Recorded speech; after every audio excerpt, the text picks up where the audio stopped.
দাও, ভিডিওটা অফ করে দিয়ে এবার ছবি তুলে দাও, ওনাকে একা তুলে দাও ফুলের সাথে। হুম।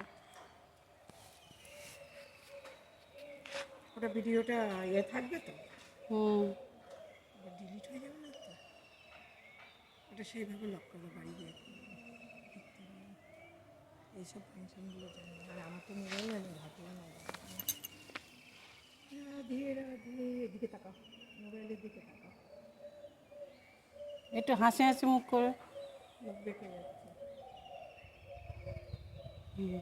দাঁড়া, এবার দুজনকে একসাথে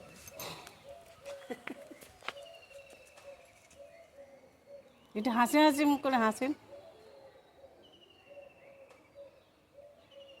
হুম। ওটাকে বানিয়ে রাখো, ওটা গ্যালারিতে দেয় না, সে গ্যালারিতে গ্যালারিতে লোড হয়ে আছে, ফোন ক্যামেরাতে করেছি তো। ভালো হয়েছে। আমাকে দাঁত বেরিয়ে গেছে না? না না, দাঁত বেরোয়নি, সুন্দর হয়েছে। না, তোমার অনেক ছবি তুলে দিয়েছি, হুম। আমি সব পারি না। সে কোন দিকে গেল সেই দিদিরা? ওরা কই?